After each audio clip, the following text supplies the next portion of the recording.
आप सुन रहे हैं एसके म्यूजिक के शानदार प्रस्तुति। Music by AB Gupta, mix by Pawan Raja.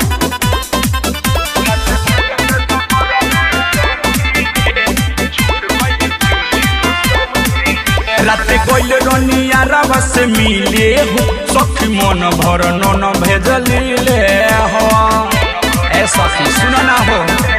राते कोइल रनिया रावा से मिले हो, सखी मन भर नन भेजलिले हो।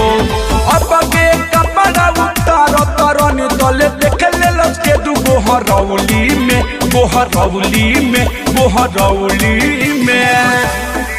रात भाग के चक्कर में सखी रे छूट गई चोली घुसौली में। रात भाग के चक्कर में सखी रे छूट गई चोली घुसौली में।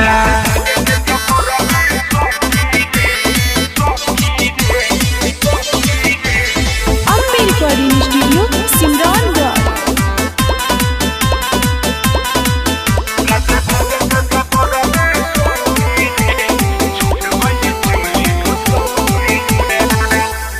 आए हाय नतिया के बेटा पवन दूर है, लगल चलाबे देख ढेला।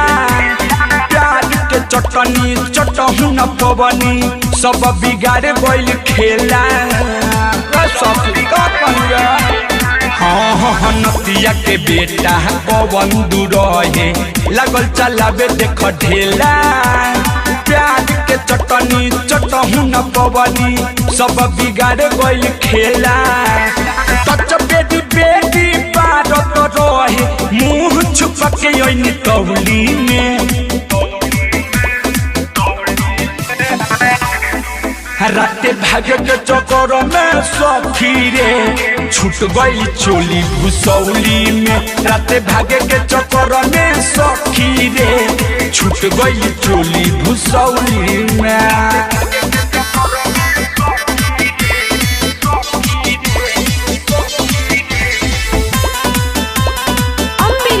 स्टूडियो सिमरनगढ़।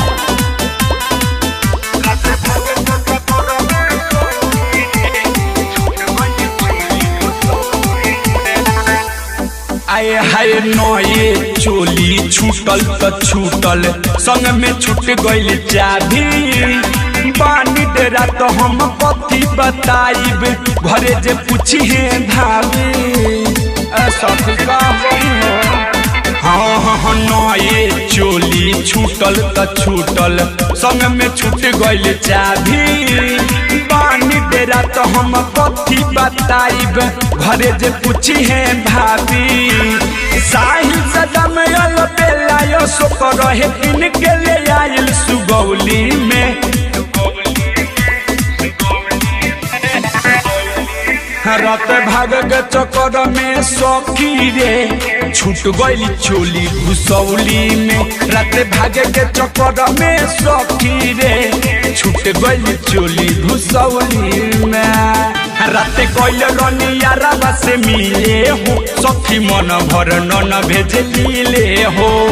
अब के कपड़ा उतार तरनी तले देख ले लचके दू बोहरौली में।